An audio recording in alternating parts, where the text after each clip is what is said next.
Hi guys, so karon before ta maligo kay mamutang sa taning aloe vera no. Kay ang kaning na bantayan mong guna ko guys nga ang akong buhok sige nagpanglaro. So before ta maligo ako sa butangan siya og aloe vera. Ako ni siya gidukdok guys. Namamita ng aloe vera guys. So nanguha ko og ako siya gidukdok para mo kanang iyang duga. Tara. So ato siya butang sa tong buhok para ma-healthy atong buhok guys kay nabatay na ko sa akong buhok, freezing na kaya akong buhok ko. So, dugay na ko si pamutang og aloe vera pero dili permente ko mamutang kay busy ko guys. Ya usay kay makalimod sa kubutang og aloe vera so pamutang.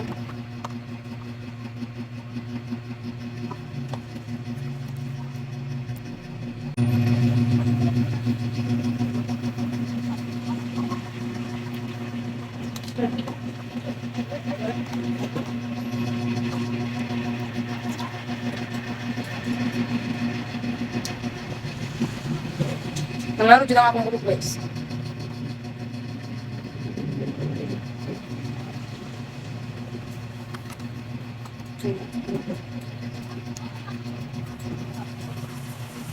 Guys, palihog di ko og hangyo na jud ni. Palihog di ko pa-follow sa atong TikTok account para makasugod na kog pamaligya.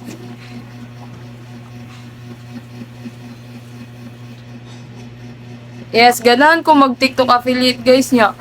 Ang akong follower, dili, gamay pa man ang akong follower. So, dili pa ko ka sugod. Need man og 600 follower para makasugod sa TikTok affiliate. So, pila pa man ako follower, 65 pa man na, gamay pa man kayo. So, dili pa ta makasugod og TikTok affiliate. So, guys, tawagi ko ninyo. Sa mo follow na 6 million, aw. Pag-isa ay 6 million na ba ka? So, inganaw na ako siya pagbutang sa akong buhok. So, dili man jud ang akong pagbutang kay di ko mamutang dire. Gamay ra ko butang pero mostly sa ako yung dire sa akong bagol-bagol kay dira man gud ka sugod ang atong buhok. So, dira jud may importante pa. So, ini ko man ni guys pila ka oras kay dira na maligo tay tadaod.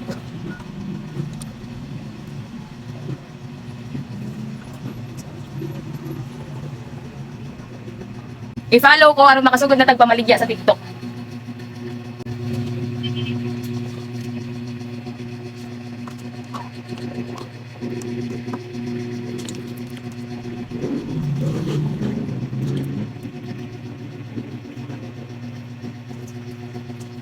So, inganaw lang ako siya pagbutang, no? Dali na dyan kaayo. Masala lang kay aloe vera tanong. Sa mga gustong mutaas og dali ilang buhok, so gani guys aloe vera og pampa-shiny. Mao na ni guys. Wato na nako siya pila ka oras. Ako lang ni siya ingani pila ka oras din. Ig kanang mauga-uga na siya, maligo na ko tadtaod. So ay kalimot og follow guys sa para maka TikTok affiliate na jud ko. Bye.